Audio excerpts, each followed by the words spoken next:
Dalam rapat koordinasi nasional pemerintah pusat dan pemerintah daerah di Sentul, Bogor, Jawa Barat, Presiden Prabowo Subianto menjelaskan alasan ketertarikannya pada tanaman kelapa sawit.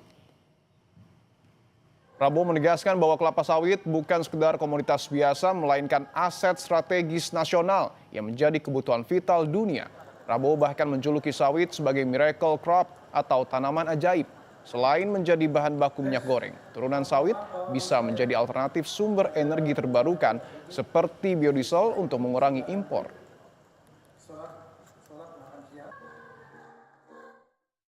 Kenapa kelapa sawit bagi saya katakan itu miracle crop. It is a miracle crop. Ada kelompok nyinyir, kenapa kelapa sawit? Loh, Prabowo mau bikin kelapa sawit. Ya, untuk rakyat Indonesia. Dari kelapa sawit, kita bisa bikin solar. Jadi, kita nanti biodiesel. Biosolar itu akan membuat kita bebas dari ketergantungan.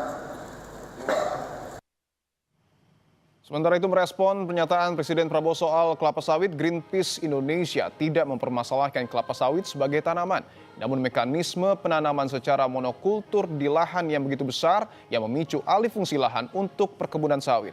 Greenpeace Indonesia mengambil contoh bencana Sumatera akibat dampak alih fungsi lahan untuk perkebunan sawit. Secara tanaman, memang sawit tidak bermasalah. Yang bermasalah adalah bagaimana sawit itu ditanam secara monokultur dan skala luas. Sehingga dia akan berdampak pada ekspansi lahannya begitu besar, termasuk prakteknya melakukan dengan cara-cara deforestasi. Banjir di Sumatera diakibatkan oleh alih fungsi lahan yang mengakibatkan menurunnya daya dukung dan daya tampung lingkungan di beberapa daerah aliran sungai di Sumatera. Salah satu pemicunya adalah alih fungsi lahan untuk perkebunan sawit. Saudara